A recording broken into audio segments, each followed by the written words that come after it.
Welcome to Inspire West Michigan, the podcast that celebrates the visionaries, change makers, and business leaders shaping our region. Whether you're a fellow entrepreneur, emerging leader, or curious community member, Inspire West Michigan delivers content that informs, uplifts, and empowers.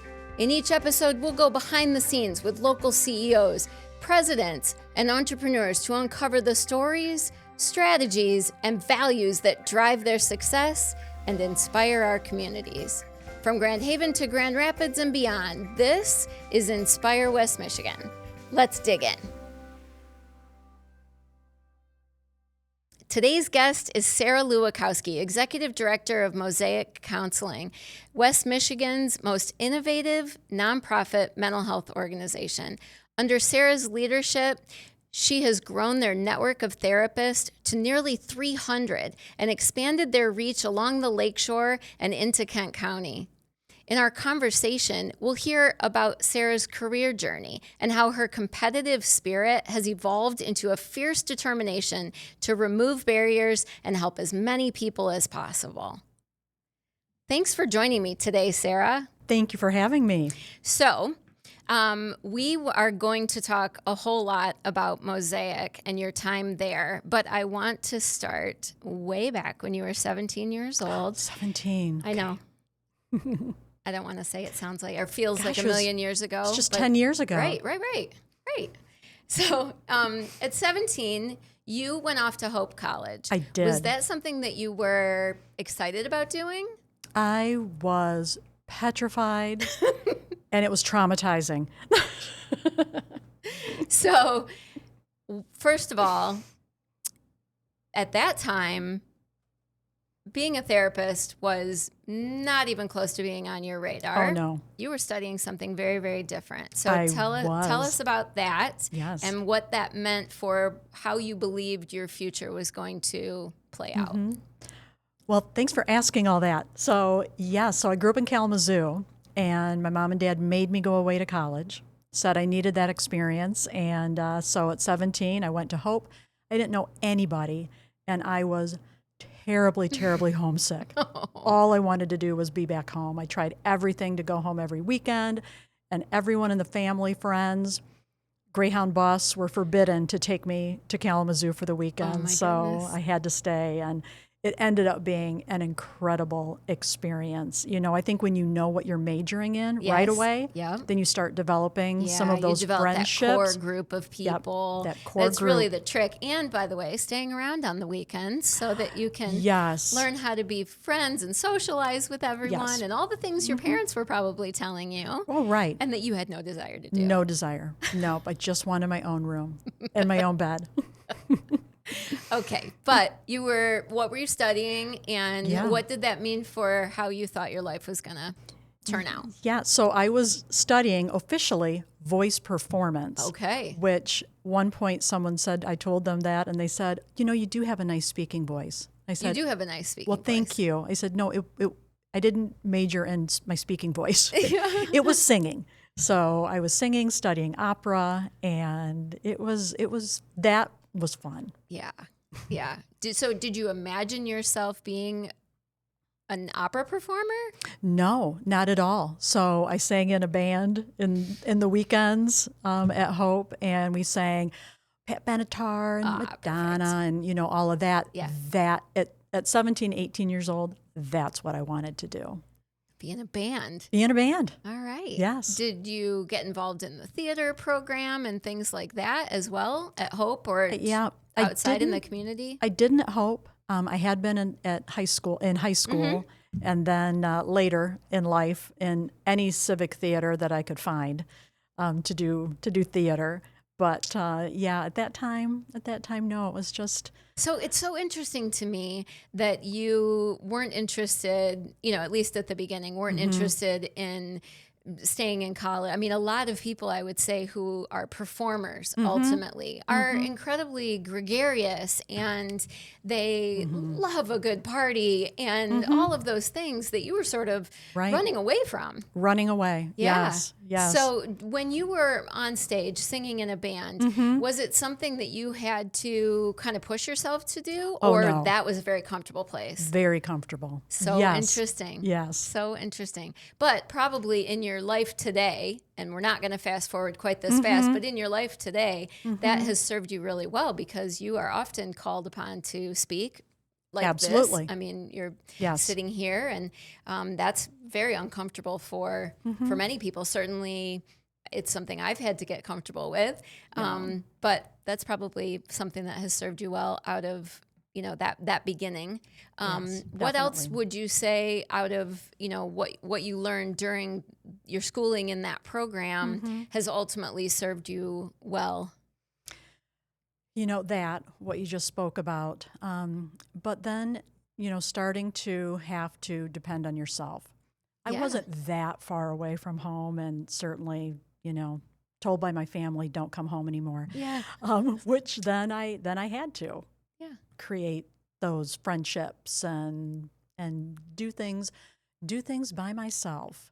And after college, I ended up moving out to California, and then that. Which again is a crazy leap, because you were not wanting to be in Holland, which is an hour and a half from Kalamazoo. Yes. And then you go all the way across the country. All the way, right. All the way there. And that was the best thing that I could have done. What drew you to California?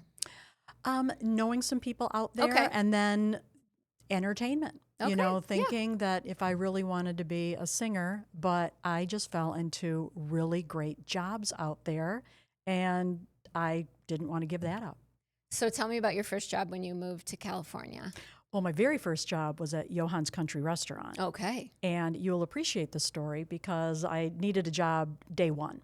Yeah. And I walk into this restaurant. I'd been a waitress, and the owners heard me talking and immediately came over and said, when can you start?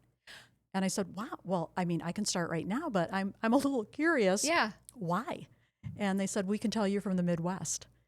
Oh. And, we always think we don't have the accent, but they detected the Midwest accent, and they said, you have great work ethic. We want to hire anyone from the Midwest. Yeah. So that was my very first job. And then I had another small job, but then I ended up working at a manufacturing company. And I started as receptionist. I couldn't type. Receptionist, got thrown into being the assistant to the president, who everyone was afraid of. And I think it was having big brothers. Yeah. I wasn't afraid of him at all. And so I ended up working for him for the next 3 years in different positions within that company. For 3 years, you said? 4 total. Four total. Okay. Okay. And when you were working for him, what was his leadership style like? Intimidation, fear.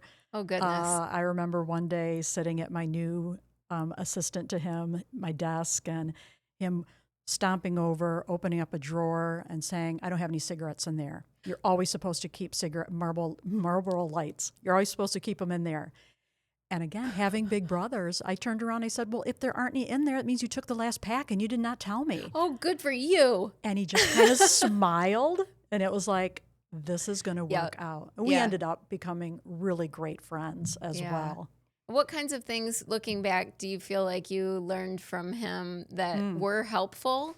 Sometimes it's what not to be, but were there things that you learned that you think back and say, I do that because of my experience there? Yeah, I would say, well, the simplest thing, which is so funny, is how to staple on the diagonal. And so I will see people staple vertical, kind of horizontal, and I think, oh no, it's supposed to be on the diagonal. The pages turn so much easier. They turn so much easier. They don't rip. Isn't that the littlest thing like that? Yeah. But he was a great visionary. There was always bigger, We can do more.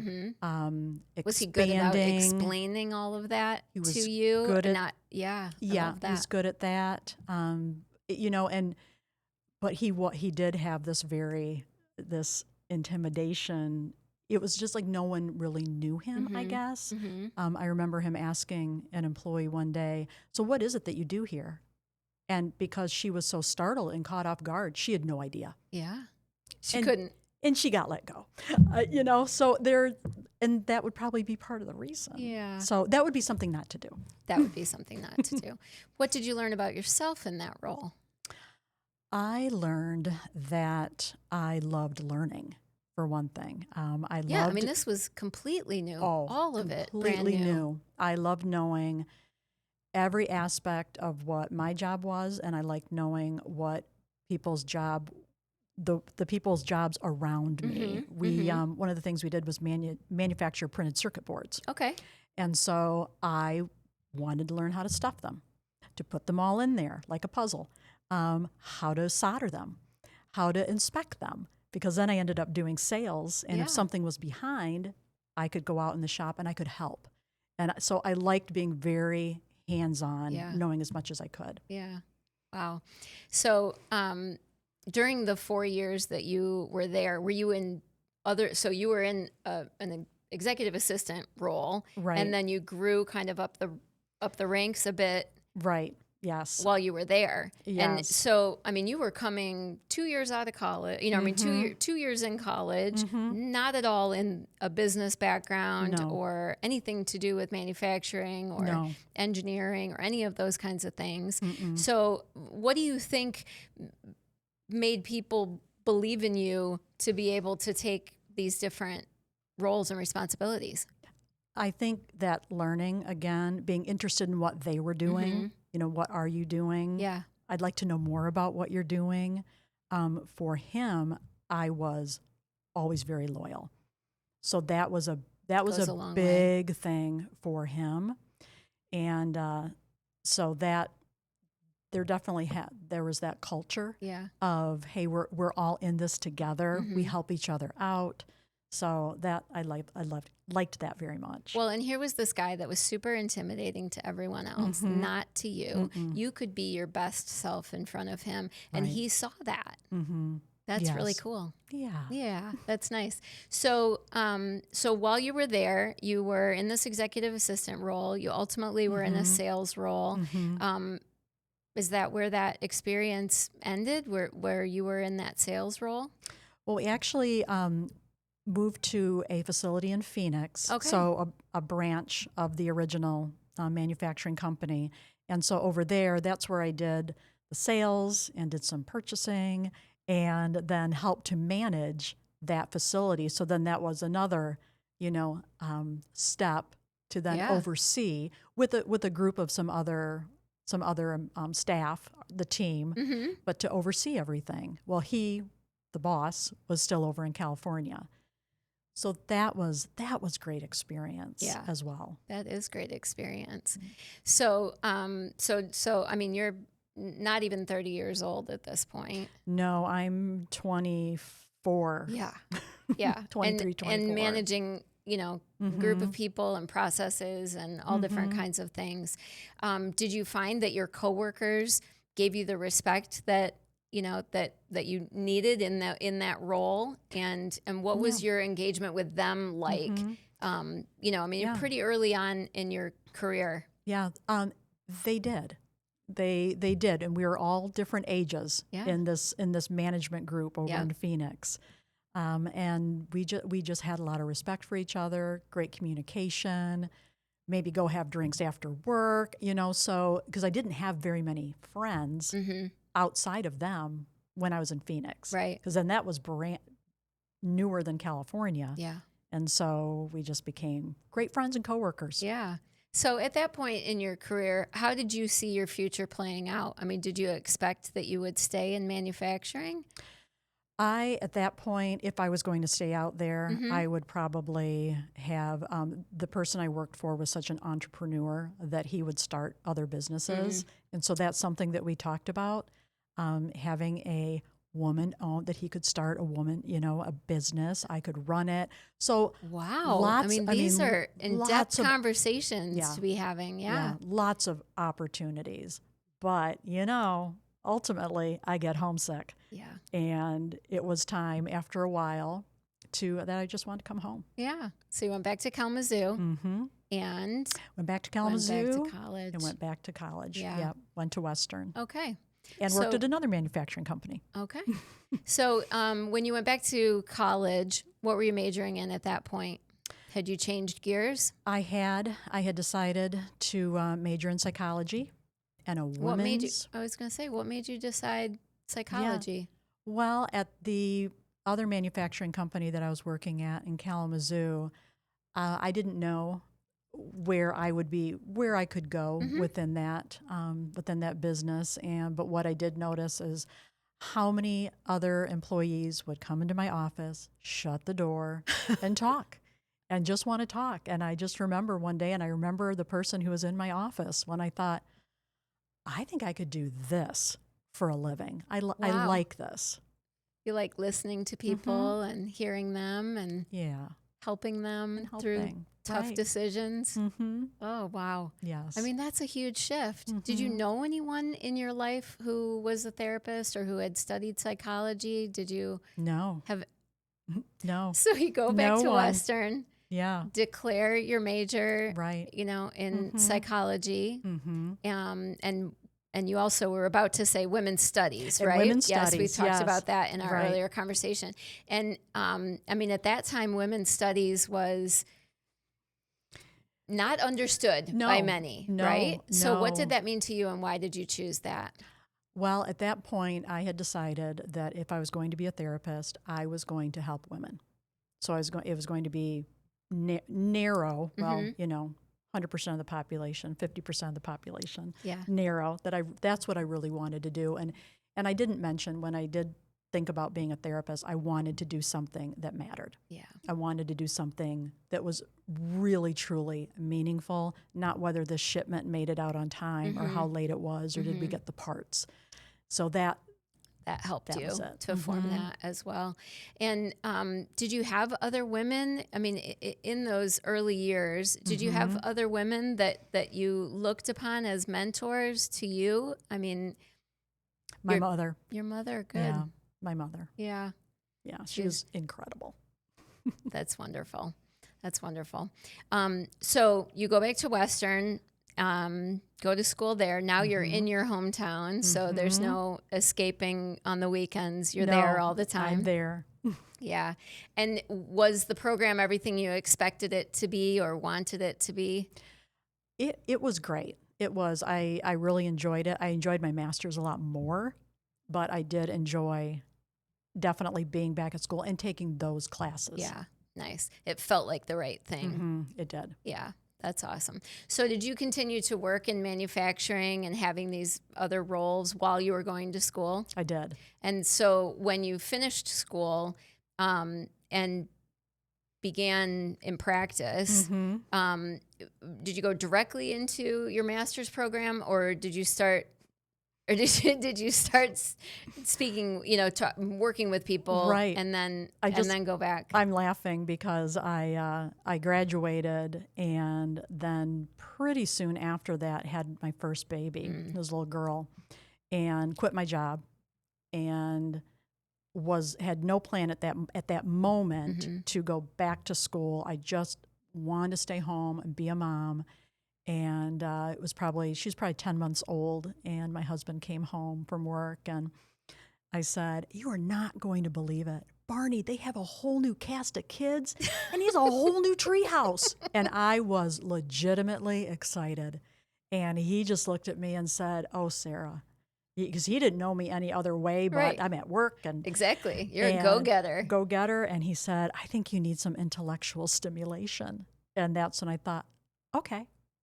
My master's degree, that'll be great. And my mom and dad at that time lived 2 houses away, so my mom would watch my daughter at that time, and then while I went to school for my master's, had a second daughter. And at that point, when I graduated from that, I was going to stay home, but the practice that I was at, offered me a position to stay as a therapist, and I just didn't feel like I could pass that up. Yeah. I didn't work very many hours, but that was the beginning, and then a few more years later, I had my third girl. Yeah. Yeah. Wow. So a house of 3 girls. House of 3 and girls. a strong mom. Yeah, and their mother. Yeah.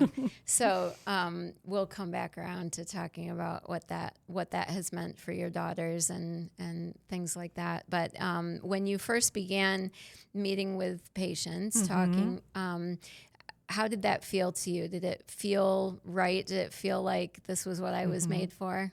It felt great. What I soon discovered, even really in my internship, was I'm not going to see just women. They kept referring men to me, and then I fell into doing friend of the court work. Okay. And I'd never even heard of it. I didn't know what it was, but I was doing psychological evaluations and custody evaluations and going to testify in court. And I kind of liked it. Yeah. So were you working with the children as well, or at least spending time with them, or mostly just parents? Mostly the parents for the children, really looking at what in my opinion, from the psych evals and the custody evaluations, I would go into the home, both homes, but looking at parenting time and then custody. And that could be extremely stressful. It was so stressful for them. Yeah. And so I did like doing that, and I did find that to be an opportunity to talk to parents about doing it so the kids could be as well as they possibly could be, not taking things out, and fighting over different things, making sure those kids were protected. And so did that change how you approached your work in private practice then? It did. It did? It did. And I did do that also in private practice. Okay. So I had a contract with Friend of the Court in Kalamazoo County, and when I moved up to Ottawa, I went right to Ottawa County Friend of the Court and said, I'd love to do that. Love to do these evaluations here. And I'm sure they'd love to have you. And then I did them there. Yeah, that's fantastic. So so you spent some time in Kalamazoo working and then moved to Ottawa County. Right. What year was that, and what precipitated that big move? Yeah. So it was 1999. Okay. I just had my third daughter, and my husband, who is now my ex-husband, but he had a job change. And so that's why we moved up to Spring Lake. And we just loved it. We loved the area. Yeah. So as a mom of 3 and you're juggling working, were you working full time? No. Okay. No. When we moved up here, then I wasn't working at all. We had just had our youngest, Anya. The company that he moved here to work at is a German company. And so Anya was 3 weeks old, and the 5 of us went to Germany for 2 months. Oh my gosh. That was a lot. Yeah. And but when we came back, it was straight to Spring Lake, and started our lives here. Yeah. And so I wasn't working at all then. Okay. But you got to a point where you obviously decided that you would go back to work, at least in some capacity. Right. And where did you find yourself initially? Yeah. As soon as my youngest went to preschool at Kinderkirk in Spring Lake, I remember thinking, I have 2 hours, 2 days a week. What am I going to do? And this is a career that you can do like that. Yes, you can. Yeah. Always kept my license. And so I did some volunteer work at the schools. And then I was told about Isabel's house in Spring Lake. And so then I started my private practice there at Isabel's house with Janesh and Steve Nada. And so it was my own private practice, but in their beautiful home. And then now... Does Isabel's house still exist today? It does. So to give us a little... Yeah, so what Isabel's house is all about. It looks like a bed and breakfast. Okay. It's beautiful. It's right next to Lily Mansion. Yes, it and was now that moved you say that, next I know. door. Yes. But a beautiful Victorian home with some offices in there. There might be 4 or 5, where private practice therapists can rent a space. Okay. And so your card would say Isabel's house, but it was my own private practice. Okay. And is it focused on a particular type of counseling, or is it a variety? Variety, whatever each of the therapists specialize in or want to offer. Right. And once I started there, Jan had said to me, you need to check out Tri-Cities Ministries. You should be on their panel. Yeah. And that started. That started your journey with Tri-Cities Ministries, which is now Mosaic Counseling. Right. So that's a great segue. So at the time, Tri-Cities Ministries was run by Dan Qualls. Right. Yes. And it was funded primarily by some area churches. Mm-hmm. Yeah, that was a big support, some grant work, and little known fact. Love Inc. at the time, now Love in Action, had started under the umbrella of Tri-Cities Ministries, and so did 211. Wow. So, yeah, when I was on the panel, the three of them were all there together under the leadership then of Dan. Okay. And the concept of a panel, you said it very casually because, of course, it's part of every conversation you're having today. Right. But the concept of a panel, which is contracted therapists who are, at that time and even still today, offering their services at a discounted rate for the work that they get through Tri-Cities Ministries. Correct. Right? So the opportunity starts by an individual calling Tri-Cities Ministries, looking for therapy. And then even at that point, matched with a therapist from the panel to receive services at a discounted or whatever they could afford. Yes. So at that time, where did Dan come up with this idea? I mean, did he come up with the idea? Was it born looking just like that? You know, he's has a great business mind.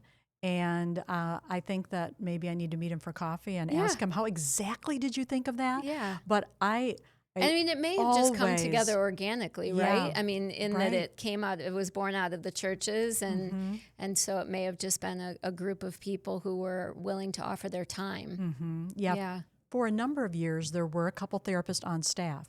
Okay. So it is Dan, and he might have been the third executive director, maybe fourth, but it was him who went to that model of contracting. And your overhead then goes down. Oh, significantly, yes. Yeah, and then the number of sessions, the people you can help just goes up. Yeah. So you joined their panel. At the time, it was a dozen or so. Maybe 13 to 15, something like that. Yeah. And so how much time were you spending working with patients that you had been assigned through Tri-Cities Ministries versus those with your own practice? Or how did that work? You know, it can be very, very fluid, you know, and for the panel then, for the panel now, it's as much or as little. Are you open or you're not open? Yeah. And I would say it's probably 50% of the clients that I was seeing came to me via Tri-Cities Ministries, and then I had my friend of the court work or someone who might just find me word of mouth from somebody else. Sure. Well, and the interesting thing that you were telling me and that I didn't understand before was that those patients become patients of your private practice. Right. The connection with Tri-Cities Ministries, and now as we will begin to talk about the transition to Mosaic, that it's really just simply the funding. So similar to how an insurance payment might happen, that it's just that portion of the bill, so to speak, is being paid through the organization. Right. So you handle them just as you would any private practice patient. Absolutely. And that's client, something. Maybe I should say client. It's client. Yes. But sorry. That's something. It's okay. That is something that we always. No therapist on the panel should ever think of their clients coming from Mosaic, whether they have insurance or they're paying a $6 copay. Right. They are all equal. And something too, we don't keep track of that. So we don't say, if a therapist were to say, I'd like to be on your panel, but I need 90% of my clients to be insurance, we would say, it's not for everyone. Right. It's whoever calls and is matched to you. Yeah. I mean, specifically to you, they may have insurance or they may not. Yeah. So that's part of the determining factor of whether or not that therapist is a good fit for the panel. And that has remained true since the beginning. Right. Yeah. That's, it's an incredibly honorable role to play, to be a member of that panel and to offer those services. Right. just certainly for the greater good. Mm-hmm. Yeah. So, so you became a member of the panel, but Dan saw something in you, and He must have. he must have. Did he ever articulate that with you, and how did that change your role within Tri-Cities Ministries? Yes, he invited me to a board meeting once, and I thought that was kind of funny. Okay, so Yeah. I went to it, and it was great. And it was shortly after that he said, I would like to go into private practice, back into private practice. Would you be the interim director until they find someone? And I just remember saying, wow, that was such an honor that you asked me, but I'm kind of sitting pretty right now in private practice. I have 3 little girls at home and maybe 10 clients. That's really where I want to be right now, but thank you. And he waited a couple of weeks and he asked me again. And at that point, I thought, when I was in Kalamazoo in private practice, if you couldn't afford the lowest copay on the sliding scale, or you didn't have the insurance, it wasn't right, or you had maybe a high deductible, maybe you weren't going to get counseling. Yeah. And so the thought of not ever turning anyone away, I thought, okay, I can do this for a few months. I can do this. And that's how he positioned that, was this would be a few months. Yeah. Yeah. That's And so it. what did that few months turn into? 22 years. Yeah, here we are today. Yeah. Yeah. Wow. So how did that change your approach to therapy to now be in a position of leadership, not with people that you employ, but essentially volunteers, some in your employ, because there even at the time there were a few staff members. Yes. The beginning there was a very, very part-time bookkeeper. Okay. Yeah, and that was it. That was it. Yeah. And so, but the panel existed as it does today, Yes. with therapists from all over the Yes. area that were offering their time at a discounted service to make Right. sure that everyone had an opportunity for therapy. And so how did that change your view on therapy, on being a therapist, on being a leader? I mean, this was the culmination of your career at this point, right? Right. Because you're essentially running a small business now. Yes, it is a business. It is a business. And so how did you feel prepared to do this? No. I mean, a little bit, but not running a nonprofit. Sure. And I remember they immediately sent me to a 3-day seminar for nonprofit leadership, and it was at the Dorothy Johnson Center of Philanthropy. And maybe I'd been there 8 months, and the president of the board, who is back on our board right now. So after That's fun. all of these years, he's been on there now about 2 years. He came back. His name is Joe Kazakowicz, and Joe said, "Sarah, you're doing a really great job." And I remember I said, "Thank you." I went home and I called my mom and I said, "Mom, Joe said I'm doing a great job. Can you imagine what I could do if I had any idea what I'm doing?" That's how it felt. I mean, Wow. I felt I'm flying a little bit by Yeah. the seat of my pants Yeah. here, but I knew it was incredible. I knew that the mission was so amazing, and I just felt we could do so much more Yeah. because Dan had started that model. I felt we just needed to help more and more people. And What did you feel like was limiting you at that time? everything. Yeah. Yeah, I mean, number of therapists, resources, just about everything. Just about everything. And Yes. how did you feel like you were able to conquer that? How did you know where to begin? Well, it kind of fell into our lap, I would say. I wrote a grant, my first grant, to the Grand Haven Area Community Foundation, my heroes. I wrote it for an ongoing Love and Logic parenting class, and they called and said, "I'm really sorry, but the board has decided this is not sustainable." It's like, oh gosh, okay. And then they said, her name's Carol, who called, and she said, "But they'd like you to write another grant." And it was just, I mean, what you hear is, Yeah. "Oh, you're going to get it. We want you to write this grant." And it was to add 10 hours to my week, because I was only working 20 hours. 10 more hours only based on fund development, and that they would add a consultant to meet with me. And I will tell them that every chance I get. Well, it's a fantastic message. Oh my I mean, gosh. it really, truly is. It's one that should be told over and over that, we can give you the money today and you will be sustained for a period of time, or we can teach you how to make money and support yourself. Absolutely. And I mean, They changed the trajectory. They changed it. Pretty phenomenal. And I wonder if that has continued to be a model, of giving of the foundation or of other organizations, because it really is a fantastic approach. Oh, yeah, it is. And it changed the trajectory of Tri-Cities Ministries. It did. When did Tri-Cities Ministries become Mosaic, and what led to that decision? Yes. Well, in between Tri-Cities Ministries and Mosaic, we officially became TCM. And we did that, I'm going to say, when you've been somewhere 22 years, you just have no idea anymore.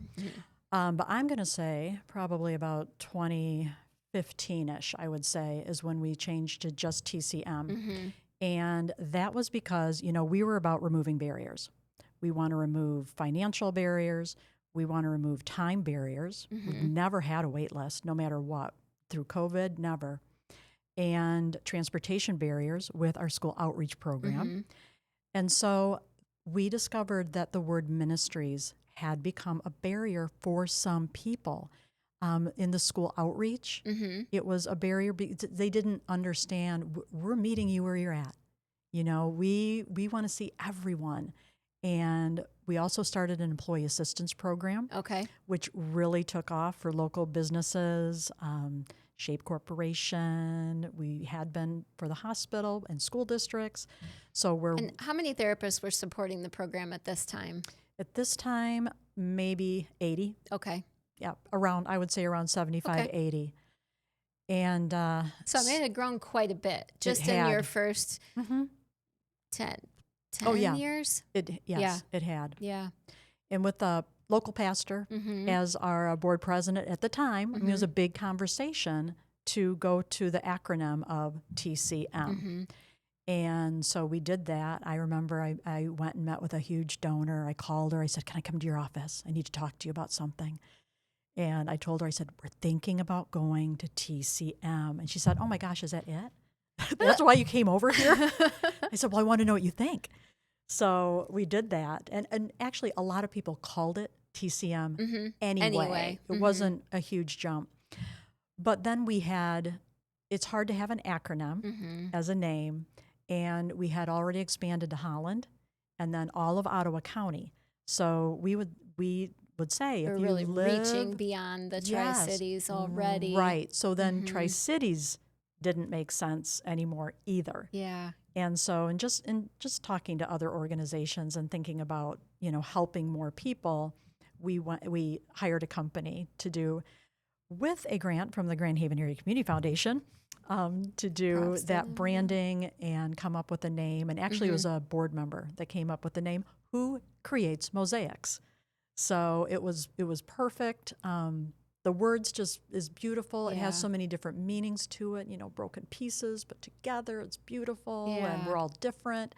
So we became Mosaic, and it really took off. Well, and at that time, the organization looked very different than it did at the beginning, even just from where the funding was coming from. Right. So it started, with a handful of area churches, and with your leadership from the foundation and training and fund development, you were learning to be more sustainable. Right. Yes. With private funding, right? And then you had some fee-based work coming out of the employee programs. Right. So it was starting to be a mosaic of its own, just in how the organization was being Absolutely. funded. Diversity in funding is very important. Yeah. United Way did support us a lot too in the very beginning as well for a number of years. So, wonderful. And they still do, but a lot, how the pie looked. Yes. It was much greater. Has shifted and has continued to. Right. Yeah.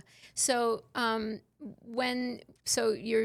made the decision to move to Mosaic, and you were expanding your reach south of the Tri-Cities. Right. What did that mean for also expanding your network of therapists? And did the offerings change at all within what those therapists were specializing in? Were you seeing greater need in the community in one area or another? How does that work within Mosaic?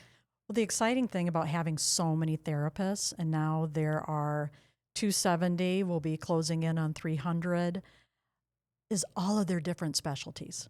I mean, that's what's so wonderful about having that many therapists, and then their availability. Their availability just keeps shifting amongst the group.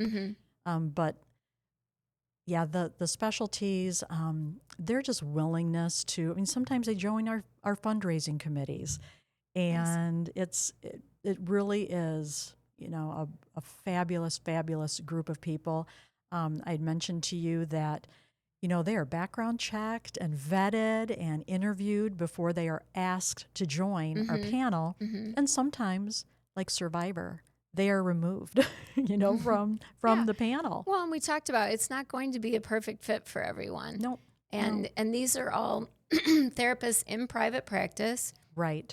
And so, they may choose to stick with their own personal model or have a combination. Right. And so, that's good. It's, you are able to make that connection for an individual and find a therapist that meets their needs. Yes. And so what happens if the match isn't quite right? Great question.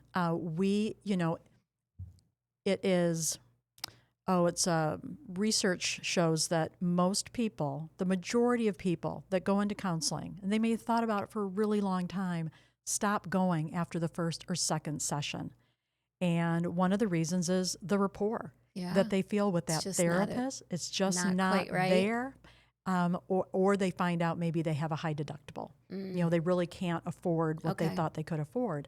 And so they drop out. But our clients who are uninsured, underinsured, because we control that billing, so we know it, they see our therapists on average of 12 times. And that's really because of that match. And we've got them financially as well. But that match is so important. And we have a portal that we utilize. We have so many things on that portal that allow you to really find the right match for people. Yes. Yeah. And it's living and breathing, because we just had a meeting today and we're adding a couple things to the portal that therapists can say they specialize in this. As we hear, we need, talking to someone I know, hey, we need some therapists that have a specialty with, or that do interventions. Okay. And so we don't have that on the portal currently. So in about a week, it'll be on the portal. Email the therapist, and if they do that, then they'll check that box, and then we'll know when someone calls. So you mentioned about most of your clients being uninsured or underinsured, but it's not exclusive to them. No. And same matching process, the same intake, all of that same benefit. Yes. Would work for somebody who's fully insured or who is capable of making the majority or all of the payment to the therapist. That's right. Actually, only a third of our clients are uninsured or underinsured. So 2/3 have great insurance. Wow. But who do I go see? Right. Who do I trust? And you had asked me what happens if they don't have the rapport. Yeah. Well, at Mosaic, so if I were doing the intake, or any of our intake specialists who are amazing, we'll say at the end, please let us know. Let me know, whoever did the intake. If you don't feel a rapport with the therapist, we don't want you to stop. Yeah. We want you to call back, and then we can find somebody else for you, and then we'll find out, so what was it? So we know that too. Yeah. We know the personalities and nuances about the therapist. Yeah. And so, do you assume that the match is good if someone continues to go, or is there a process to check back with that person and make sure that it's going well and sort of give them the out Yeah. so to speak, because I would Awesome. imagine it's like leaving your hairdresser, right? Oh, yeah. I mean, maybe certainly more serious than that, but that's a difficult choice to make. Yes, it I mean, is. somehow you seem personally bound to these people who Oh, serve right. any of your needs, whether it be Yes. a doctor, a hairstylist, it could be anything. But somehow, and I think certainly we as women somehow hold ourselves responsible for not hurting anyone's feelings, Right. and that Oh, yes, that's a it thing. has to play a role, right? That is a thing, yeah. So when we do an intake, 2 weeks after, we will send the clients a survey. Good. In 2 weeks, it just says, have you connected with the therapist that we referred you to? Mm-hmm. Because we don't, even after that, what we think is a great referral, we don't want anything to happen. We want to know you've either already seen your therapist, Right. you have an appointment, or you know what, I didn't make it yet, but thanks for the reminder. Mm-hmm. So that's our first check-in. And then maybe 3 or so months after that intake, 3-4 months, they receive a client satisfaction survey. Nice. It's overwhelmingly really positive. And the feedback that we get is just, it brings tears to your eyes. Yeah. When you read things about, I felt hopeless. I had tried other places. I didn't think I could afford it. I mean, all of those, that's where the magic happens. That's where the magic is. But you can find out, hey, I would like a re-referral. Yeah. Because that can be a reminder. I didn't feel a rapport. Right. And then we can do that. We want to do that. Re-referrals aren't a bad thing. They're really a good thing because we don't want you to just stop. Yeah. Let us find you someone else with that many people. So, I mean, we certainly hear time and time again that mental health is one of the biggest challenges that we're faced with in our communities, not at all exclusive to our communities here in West Michigan. Right. But there is certainly a growing need. And Mosaic has an opportunity to find, you find yourself in front of legislators and, community leaders and things like that, talking about mental health and talking about the shortage of therapists. How have you addressed that when asked those questions? Yeah, when we have meetings with legislators in Lansing, I will usually start with, I bet you've heard there's a shortage of therapists. And I mean, almost all of them or all will say, oh, yes, it's so awful. It's so bad. And then I'll say, but not at Mosaic. We have an endless supply of amazing therapists who are in private practice. They want to be part of something bigger. They want to be part of, we don't turn anyone away. That's the most awful feeling for a therapist there's only so many pro bono clients that you can have or lowering your rates yourself. You can lower your rates sometimes to whatever you want, unless you're part of a practice. That's a difficult marketing challenge, I suspect, right? Because, it would be difficult for a private practitioner to communicate that. Right. This is definitely a different door to go through. Yes. To provide those without alienating your existing client base or without creating confusion and things like that. Right. And it just makes it's so successful because it's very reciprocal with the client, with the therapists. Yes.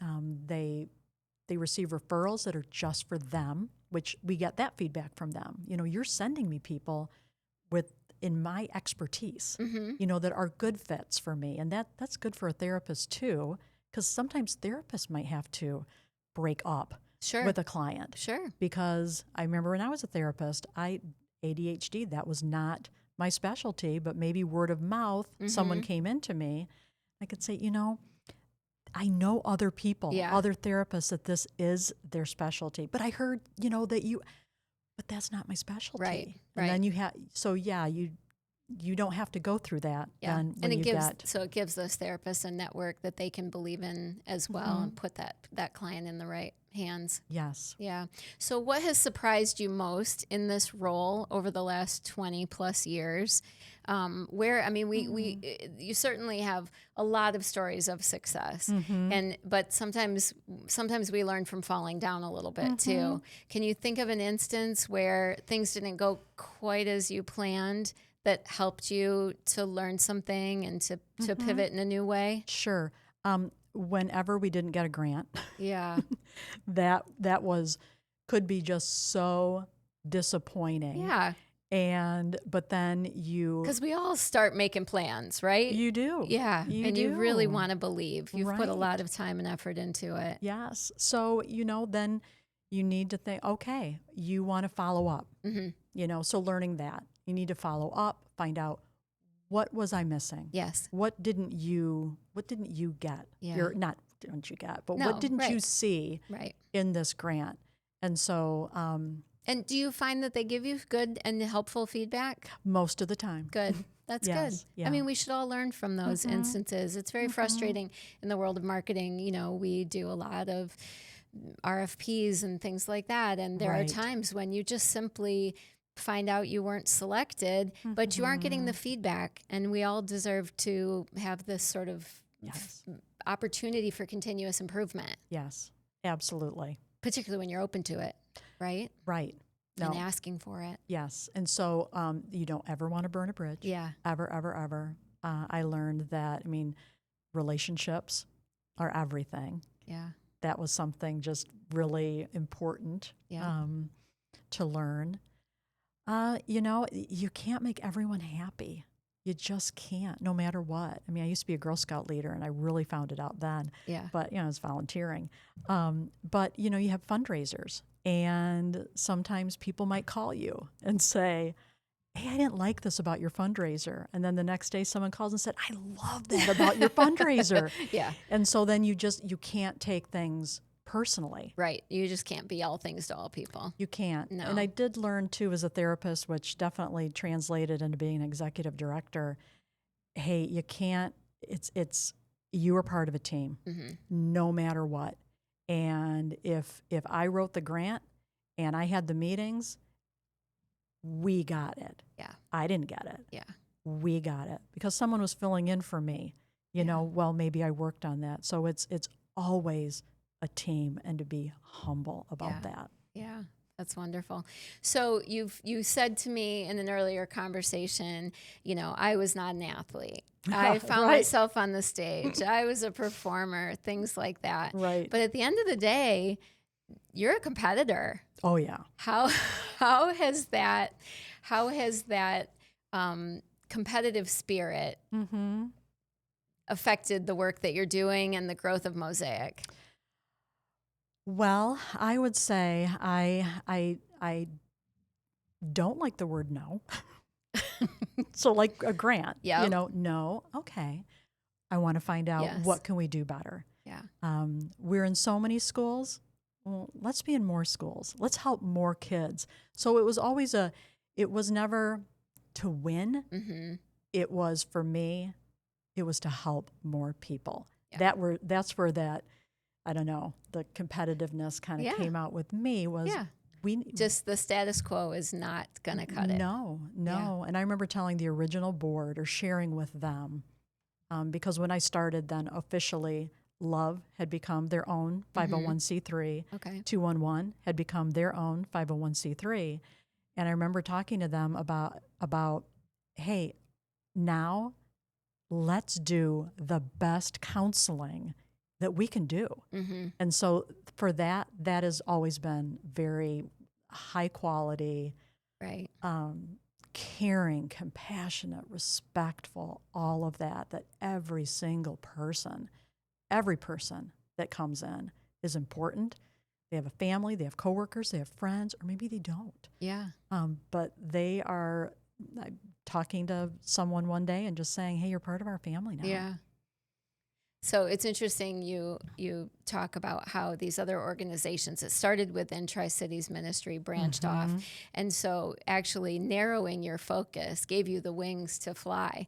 Oh, And yes. that's an important Right. message, as well, is that sometimes where something might feel limiting, it actually is exactly what you need to find that niche Yes. and to move forward.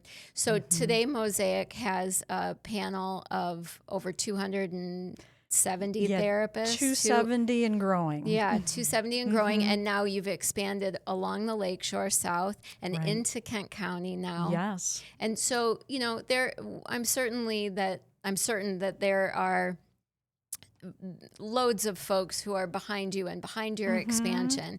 And then, as there always is, you have those that worry Sure. that this may limit your ability to serve Yes. at the same level. Right. How do you respond to that? Be a distraction. Yes. I've heard it. So I respond with the expansion into Holland, whether it was Holland, Zealand, or across Ottawa, or now into Kent, and hopefully someday Muskegon. It just makes us stronger here. Yeah. We add therapists, we add amazing therapists to our panel that maybe for someone here in Ottawa, someone right here in the Tri-Cities, maybe that therapist over in Granville, in Kentwood, they're the right match. Yeah. And now they're obtainable for $6 or volunteer work to your family. And so with that, and then other collaborations that we have in Kent County with other nonprofits, and also Forest View Hospital. So they are the inpatient to our outpatient.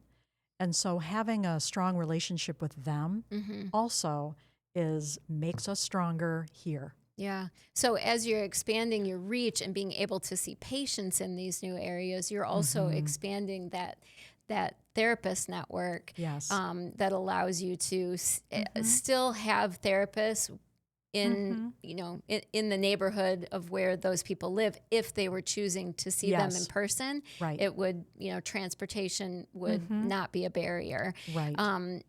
But then you also have the opportunity, if someone wanted to see a therapist virtually, they have that choice as well. Absolutely. And now Right. that's so much more accessible and continues to be, Right. accessible to everyone. Yes. Sort of one of the pluses of COVID, right?